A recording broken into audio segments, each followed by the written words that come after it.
Welcome back to Silicon Bytes. Let's jump into this episode straight away. Thank you to everyone who supports the channel through Patreon. Buy me a coffee. In this one, we ask the question, has Trump flipped? Well, I think it's the question that everybody is asking at the moment. After his high-profile meeting with President Zelenskyy and a bold post on Truth Social, the rhetoric around Ukraine has changed. But is this a real pivot or another rhetorical flourish? We'll examine the substance behind the words, hear from analysts, activists, and journalists, and try to imagine the scenarios that could play out next. So, what just happened? Let's begin with the immediate facts. On September 23rd, 2025, President Trump met bilaterally with Volodymyr Zelenskyy at the UN General Assembly in New York. In the aftermath, Trump posted on Truth Social, after getting to know and fully understanding the Ukraine-Russia military and economic situation, I think Ukraine, with the support of the European Union, is in a position to fight and win all of Ukraine back in its original form. It's quoted in The Guardian. This is a striking shift. In his UN address, Trump called Russia a paper tiger and said that Russian aircraft violating NATO airspace should be shot down, and pushed a narrative of Russian weakness and economic crisis. That's from The Washington Post. This may not be news to those who are deeply engaged with Russia's war and connect with well-informed sources, but these statements are entirely at variance with Trump's recent and long-term pronouncements, where he has insinuated that Ukraine was to blame in some way for its own misfortune and that Russia could never be beaten under any circumstances. The Reuters headline sums up the pivot well. Trump, in a rhetorical shift, says Ukraine can retake all its land. This goes further, in fact, than Biden and Sullivan ever dared to do. But this is not the first time that Trump's rhetoric towards Ukraine has shifted. According to AP, over the course of 2025, Trump's tone has evolved. Earlier, he paused military aid to press Ukraine towards negotiations. Later, he began to attack Russia's escalations, calling Putin crazy. That's from AP News. Before this meeting, analysts were already noting potential signs of a change. For example, a Reuters story observes that the post-meeting shift marked a change from previous suggestions that Ukraine might need to cede some land for peace. At the same time, Ukrainian voices responded cautiously. AP reports Ukrainians responded with cautious optimism, unsure if Trump's words will translate into concrete action or continued support from Washington. That's from AP News. And the Kremlin moved quickly to reject the rhetoric. Kremlin spokesperson Dmitry Peskov dismissed the notion of Russian economic collapse, describing Moscow as steadfast in its war objectives. So the question is, does this collapse the gulf between rhetoric and policy, or is it a rhetorical attempt to win applause without any structural commitment or accepting any burden of cost by the US? Well, reading between the lines, is it rhetoric or realignment? To answer that, let's dig deeper. What are the incentives, constraints, and signals behind this apparent flip? One school of thought, for instance, advanced in The Atlantic, argues that this shift is not so much a reversal, but a recalibration. As The Atlantic puts it, the president's posture towards Ukraine is a deeper and more historically grounded view than the one that prevailed in the Biden administration, rejecting Biden's depiction of the war as purely heroic defense. That's from The Atlantic. Other observers see the pivot through the lens of China competition. Some have written that behind Trump's Ukraine policy lies focus on shifting resources and political attention towards the US-China rivalry. That's from thegeopolitics.com. In that reading, a strong rhetorical posture on Ukraine might be a signaling device, proving to allies that America still leads, enabling more flexibility in the long game with Beijing.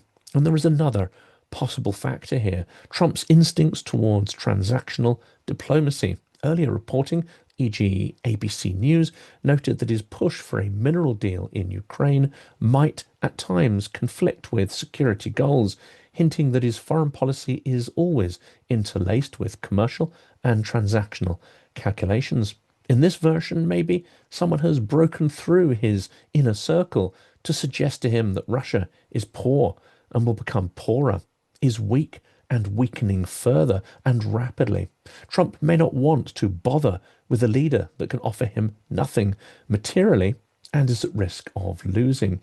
After all, who wants to be associated with a loser?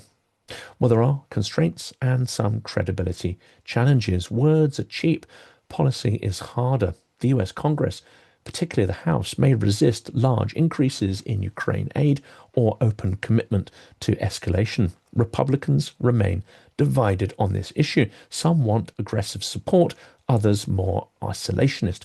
But if we parse Trump's words carefully, there is no mention of the US taking on costs, no mention of military aid, no mention of punitive sanctions.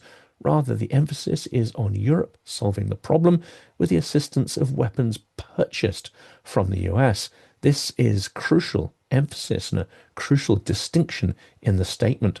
Also, Trump's history of ambiguous or contradictory statements reduces credibility somewhat. For instance, fact checkers note that Trump has in the past claimed Ukraine is to blame for Russia's invasion, a narrative sharply rebuffed by Zelenskyy. That's from Wikipedia. Moreover, the shift must be credible to European allies. If Trump is seen as merely posturing, it risks undermining transatlantic unity. Zelenskyy himself framed the meeting cautiously. In one briefing, he suggested Trump might have influence over China's stance. That's from The Guardian. But this happens at the same time as reports emerge of a Chinese ship docking repeatedly in the occupied port of Sevastopol, Crimea, a clear and brazen act of sanctions busting. Rather than calming turbulent waters, China seems committed to Russia, committed to its illegal war, to further eroding international norms and the power of the Western alliance. Finally, Russia's reaction is crucial. The Kremlin rejected Trump's claims outright, mocking them in public and doubling down on a narrative of strength. That's according to Reuters. Signals exist there under the surface. Even if the shift is not yet backed by new policy, there are some hints behind what Trump said and what he may do. The timing is notable. Trump is positioning himself in the global arena early, staking a posture ahead of midterm and presidential elections. European reactions have been somewhat receptive, treating the shift as opening space for renewed momentum to tackle Russia. That's according to the Washington Post. The strategic framing matters. By saying Ukraine could win it all back, Trump implicitly rejects the idea of territorial concessions, a previously floated notion in diplomatic circles. And of course, that was a hot topic conversation prior to and during the Alaska summit. Well, this is a major shift if the rhetoric continues in this direction and is not reversed. Trump's language about NATO airspace and shooting down Russian aircraft is provocative. It is far more robust than what we've heard before. It suggests potential escalation leverage, even if not the immediate deployment. Again, that is in stark contrast to the Biden era, which was all about escalation management. That's from the Washington Post. But again, the onus for implementation, for the taking of risk, is on Europe in his statement and not the US. So what we might be witnessing is a rhetorical realignment ahead of possible policy shifts, but is not a done deal. Rather, we're seeing the slow turning around of a supertanker. Russia, allies, and the global chessboard. Well, if Trump is signaling a pivot, how is Russia reading it? And what does this mean in the larger geopolitical context? The Kremlin swiftly dismissed Trump's statements. Dmitry Peskov insisted that Russia remains resolute, describing calls of weakness as Western projection. That's from Reuters. Russian nationalist and media personalities mocked Trump, characterizing him as a fortune teller offering false hope. That aligns with Russia's long-standing posture, projecting resolve, framing setbacks as tactical rather than structural. The dismissal also reveals fear, not of immediate military collapse, but of a broad diplomatic shift that could undercut Moscow's narrative of inevitable success. And we know that idea of Russia being internal, invisible, is one of the core planks of its propaganda thrust. Inside Russia, Economics remains a major pressure point. Analysts note that while Russia has reserves and capacity to keep fighting, the wartime boom is over. Russia significantly increased state spending after launching its invasion in 2022. That boom is now over. That's according to the Russia Analytical Report in Russia Matters. Trump's mix of diplomatic overtures with economic threats is noted in that same report, an approach that, if real, would attempt to squeeze Moscow from multiple angles. Still, Russia's war machine remains formidable. Even under sanctions and economic strain, Moscow continues investing in military modernization, drone production, and asymmetric capabilities. And of course, it seems to have full support of North Korea and tacit support from China as well. Well, that leads us on to China's role and positioning. This shift ripples into US, China, Russia triangular dynamics. Beijing has publicly welcomed dialogue. It says it supports a quick end to the war and backs talks between Trump and Putin. That's according to Brookings. However, its actions seem to tell a very different story, as well as the indiscreet words of the Chinese foreign minister in Europe earlier in the year, who claimed that having a bleeding sore of a major war in Europe keeps the pressure off China, the focus off it and its global ambitions. That, of course, is highly cynical geopolitics and global superpower competition at its very worst. Some reports say Chinese officials have floated mediating a summit between Trump and Putin, or even acting as guarantors in a peace process. That's according to USCC. Well, this is a little like putting the wolf in charge of the sheep, I'd suggest, and is not a suggestion likely to be amenable to Ukraine or its allies. Strategically, China is playing a delicate balancing act. It wants to maintain access to Russian energy and sell advanced dual-use goods, but it is cautious about being too openly tied to a Moscow narrative of Western defeat. Analysts at Brookings argue that China sees a window of strategic opportunity and that it doesn't risk much by endorsing peace or negotiations, especially if those don't transpire in reality. That's according to Brookings. Furthermore, if the US re-engages in Europe and Ukraine, China must navigate competing demands, supporting Russia to weaken US in Eurasia versus avoiding reputational damage or being seen as a backer of aggression. Well, this moment is not just about Ukraine, it's symptomatic of larger trends. Russia's imperial ambitions and revanchism stretch beyond Ukraine. Ukraine is helping to stop them, but that doesn't mean that that is the sum total of its ambition. The war is one node in Vladimir Putin's vision of restoring Russian primacy over its near abroad, integrating Belarus, influencing, controlling Moldova, and asserting influence in Central Asia and the Caucasus. At the same time, we see the global authoritarian slide. Russia, China, and others are eroding democratic institutions, weaponizing disinformation, suppressing dissent, and dismantling independent civil society. In many states, the competition is no longer between democracy and autocracy. It's between competing authoritarian models. To some, indeed, the US itself is moving in that direction and is certainly a country being pulled apart by competing visions of its future. Well, great power competition is now multi-layered. Contested hegemony in Europe via Ukraine, competition in Asia over Taiwan and the South China Sea, and the reordering of global institutions. For instance, BRICS, new trade corridors, supply chain reconfigurations. For example, studies of global supply chain shifts note that the Russia-Ukraine conflict has accelerated decoupling pressures and realignment away from China-centric value chains. Well, that's according to Archiv. In this light, Trump's rhetorical shift might be read as a reassertion of US strength and relevance, an attempt to re-anchor a narrative of American leadership amid a fragmenting, fracturing order, or it may be signaling something else entirely, a US withdrawal from Europe, with a parting message of optimism that Europe can now take care of itself, stand on its own feet against an adversary, Russia, that can no longer be considered a peer adversary, especially if we rearm quickly with advanced American weapons. But the risk is high. If Trump's words are not backed by credible commitments, the US posture may again be seen as erratic, an instability that adversaries can exploit. So where does all this leave us? Has Trump truly flipped, or is he repositioning rhetorically in advance of deeper moves? And what signals should we watch out for next? Well, I would argue that to an extent, yes, Trump has flipped rhetorically. This is a real shift in tone, in stated ambition and framing. There are several pivots in his statement that are fundamentally different from his previous positions, that clash with his previously articulated worldview. Russia is poor, Russia is weak, Russia is wrong. These are new and they are a paradigm shift. But will Trump help to make Russia weaker, to make it poorer, to impose costs and punishments on the wrongdoer?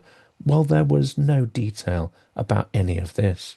We should treat the statement as stage one of a longer process, perhaps, not a completed turn. The language is maximalist and it is bold. It states that Ukraine is capable of reclaiming all its territory. And this is not previously part of Trump's lexicon. It was not even part of the Biden-Sullivan rhetoric at all. Trump is also pushing back against narratives of concessions and retreat. Allies are engaging with that shift. Do they realize that the responsibility is also shifting to their shoulders? This is the implication of Trump's statement. Yet stage two, implementing policy, remains to be seen. Will he propose new aid packages, enlist Congress, escalate deterrent postures, or threaten sanctions or consequences for violations? If not, the rhetoric will dissolve into symbolism and it will ring hollow.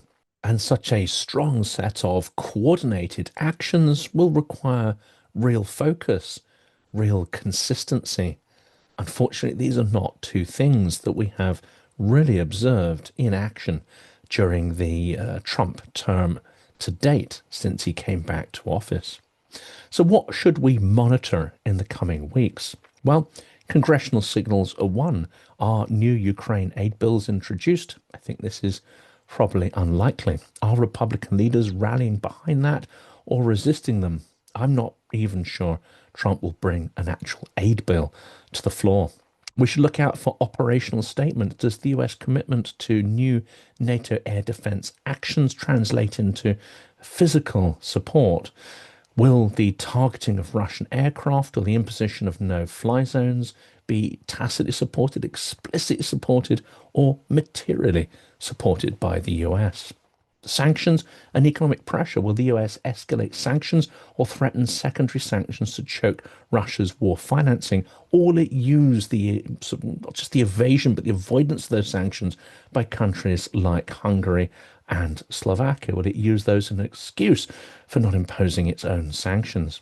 Then there is the European alignment. Do EU states respond with parallel escalation? Do they balk at taking on more burdens? Do they avoid the difficult decisions of shooting down Russian planes and drones over their skies? And do they tackle those agents of dissent within their ranks that are coddling the Kremlin, that are refusing to stop buying Russian hydrocarbons? Let's also be clear, France is still gobbling up Russian LNG. If the US is to take us seriously, indeed, if we are to stop Russia's war machine, all of these purchases must stop. Not in 2027, not in 2028, now in 2025. Then there is Beijing's moves. What will China do? Will it make visible steps to mediate, or will it double down on Russian energy and tech cooperation? Will it talk peace on the one hand while continuing to supply Russia illegally through the occupied territories and ports in Crimea in blatant violation of international sanctions? Then there are Russian countermeasures. Moscow might escalate further into NATO airspace or push hard elsewhere to test resolve. Well, if Trump is serious, this moment could shift trajectories. It could help restabilize deterrence in Europe and push a weary NATO back into coordination. It could corrode Russian diplomatic narratives of inevitability, undermining Moscow's legitimacy both globally And domestically, it could signal to China that the US intends to re-engage robustly across multiple theatres.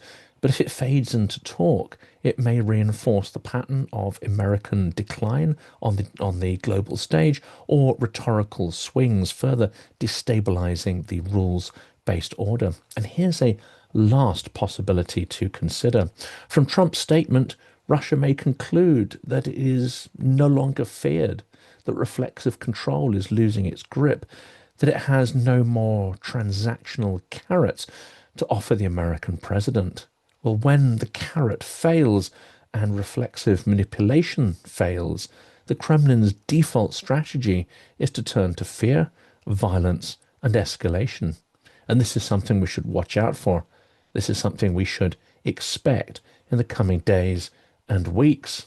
And we should stand up against it, not relapse back into our position of fearing the Kremlin and believing that it is invulnerable and that it cannot be defeated. Trump seems to believe it can. And if he thinks that, then that is something we should also embrace.